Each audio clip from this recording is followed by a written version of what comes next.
I'm struggling with some pretty severe imposter syndrome right now. I'm not going to lie.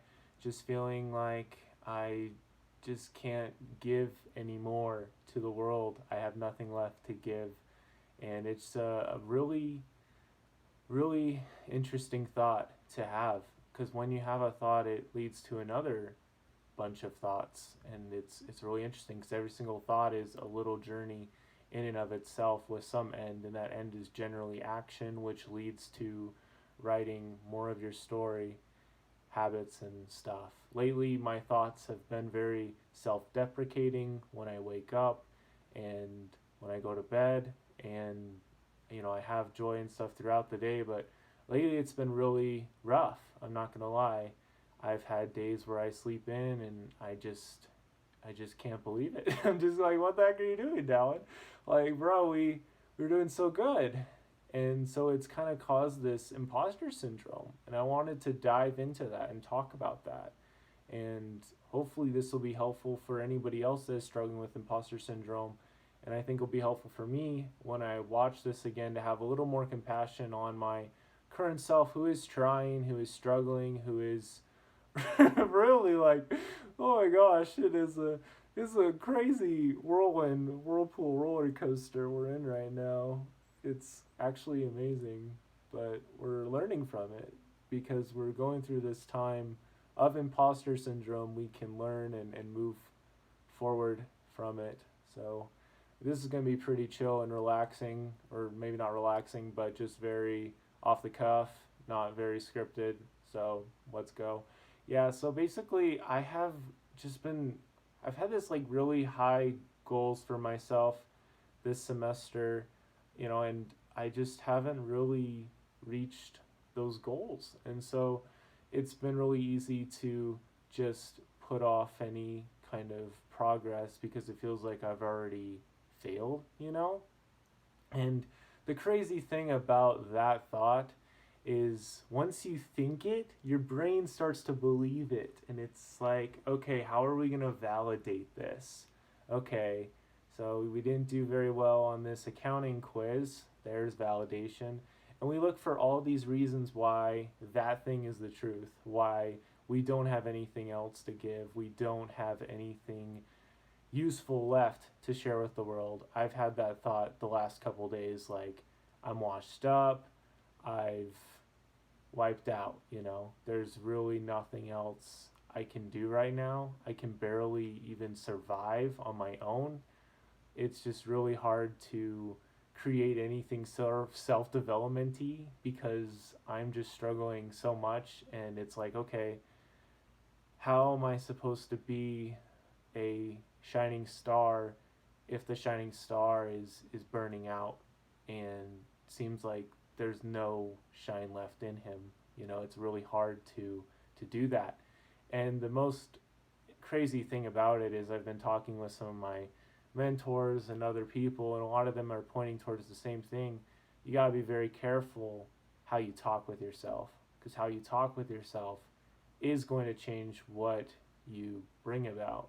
What you talk about, you bring about is kind of the thought there. And it's true. If I talk about how I have nothing left to give to the world, well, then I guess it's true, at least for the time being. But here we are, making a piece of content anyway that I hope will at least help one person, and it's going to help me get closer to where I want to be. I'm going to keep learning and moving forward from this point. This is not the finish line. This is just a piece of the puzzle. This is just a very one of those crooked puzzle pieces. You're like, is that even gonna fit anywhere? And you just kind of believe it does, because if you have these really just imposter syndrome moments, then it helps you to see like exactly who you are, because you get to choose who are you going to be from that moment on. Lately I've been trying to see like some of my mistakes and stuff as not me. Sure, I made those choices, I slept in and whatever, but those weren't really my choices. Like that doesn't need to be me. Like that, it's like the voting thing with James Clear. Like that's That's not Dallin Candlin. That's under Dallin. That's below him. That's not truly who he is. And it's very important to have that thought, and also just makes me think of the story about the grandpa who's talking with the grandson, and he's like, there's these two wolves and they're fighting all the time, and one is good. He represents all of the faith, hope, dreams, kindness, joy, hope in the world. And then you have the other wolf who is all of the fear, weakness, all of that stuff, dread, stress. Well, I guess stress can be good, but all of that. And then the kid asks the grandpa which one is going to win, and the grandpa says the one that you feed. And lately I've been feeding the bad wolf a lot. And I think when you are going through this imposter syndrome, it's really easy to feed the bad wolf, because he already seems like he's gotten a lot of momentum. It honestly feels like I've let the bad wolf win. I've starved the poor good wolf that he's so weak, can't really do anything. But look at me, I'm smiling because I enjoy doing this podcast. It is something that helps me have joy, and it's not it's not like what I'm going to do for the rest of my life to help me have joy, but it's a platform that I can stand on that helps me remember who I am, and helps me remember like how I can help other people.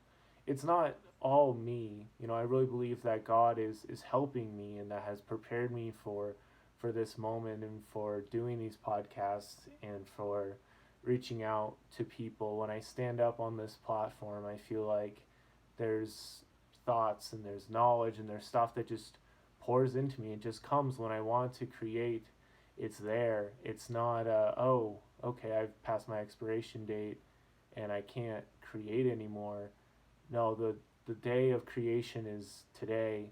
It's right now. Even though it's 5 minutes to midnight, it doesn't matter. This is my time to push something out into the world. And even if that message has to be different because of my struggles, that's okay, as long as I'm trying to be my best self and be authentic and learn from it. Then that's okay. And one day we'll get to look back on this and it'll be all right. I think it's really difficult though, because when you have any alter egos, you think of like any story where you have two versions of the same character, and one of them's good and one of them's evil. You see, the evil one wants to make all the decisions, wants to lead all of the armies, wants to lead all of the charges, and ultimately wants all of the power. And I've found that you have to be very careful how much power you give that alter ego under Dallin in this case. You have to be very careful how much power you give him. Whenever I slept in, or whenever I say, oh yeah, I'm not going to do that, it's a waste of time, or any of that stuff, it hurts. It's not good, and it makes it a little bit harder to win later on. But winning is still very much possible. This battle is still happening, but it's very far from over. I feel like I've won that battle hundreds and hundreds and hundreds and hundreds of times, and now I'm having this string of losses, and I'm acting like I've never won in my life. That's like that's what the bad guy wants you to think, though. I mean, you think of like the three little pigs. He's like, hey, little pigs, let me come into your house. I mean, I don't quite know where I'm going with this, but point is, he wants you to let your guard down. He wants you to forget all of the good stuff you've done. I mean, I guess with the little pig in the brick house, he knew what he'd built, and he just knew, and he was okay with it. But if he'd come out, he would have obviously gone eaten. But if he stays in his brick house, then he's fine. I feel like to some degree I've built a brick house with different things, and I just have to keep working hard and not really pay attention at all to what the punk outside my house is doing. He's like taunting me, like, hey, come on out, do this, you can't do this. And you just have to stay focused on what is important to you in that moment. What are you going to create from this moment? Are you going to create someone that is stressed, or someone that is dual minded, or somebody that just doesn't believe anymore? I think it's really tough to feel sometimes, and taking action and doing things, a lot of the times the belief comes back when you do those things that spark your belief. Today I made some music on FL Studio with one of my friends from that I met over the summer, and that was a real joy. And I was like, yes, this is wonderful. And even if I didn't even create really anything, it was just a couple loops, it was like, this is beautiful. This is something. I can run with this. This is the real Dallin. This is Dallin, where Dallin's headed. And so I don't, just don't listen to the one who is knocking on the door and says, "Hey, come on out. You're not good enough," or is just beating me down. However, it's so easy to look at past mistakes, past bad habits. Like for me, I don't eat very well.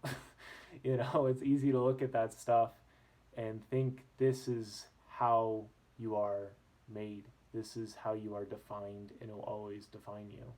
But, you can always work on little things at a time and kick that little piece of the imposter syndrome to the curb. I think it's a little unrealistic to work on every single little piece of it at a time, but you can slowly break down that argument and cut those strings off so you're not attached to it.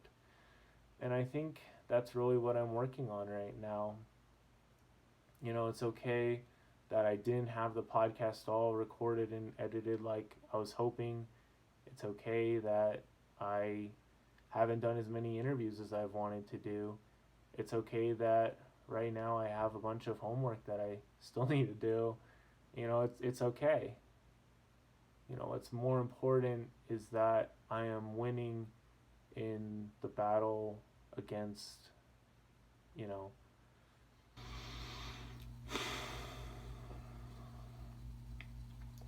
what's more important is just that I'm listening to the voice within that has always helped me to become a better version of myself, and to not listen to the imposter. Because you can't listen to the imposter and like your inner voice at the same time. You just can't. They pull you in different directions. So I don't know. Hopefully that was helpful for somebody. I just had to talk a little bit about what I'm feeling. It's just really easy to just say, hey, I haven't, I just can't do this anymore. And it's so interesting because your brain comes up with reasons why you can't. But if you have the strength to say, hey, I'm going to change the world with this, or I'm going to beat um, I'm going to beat this race time of 20 minutes on this course, or I'm going to do something, and you stick to it and you go back to it. I mean, that's powerful. We are able to lift things out of the dust into life and into, our actual experience. Our power of our voices is very powerful. We're able to do that. And we're also able to hold ourselves back. And I've experienced both of those. It's very powerful, the inner voice. So, and the voice, not so much the inner voice, but also just how we talk with ourselves, how we default to talking to ourselves. So, yeah, those are just some of my quick thoughts, and I hope that was helpful. And I'll see you next week. Don't forget to yield today, and it'll be a better tomorrow.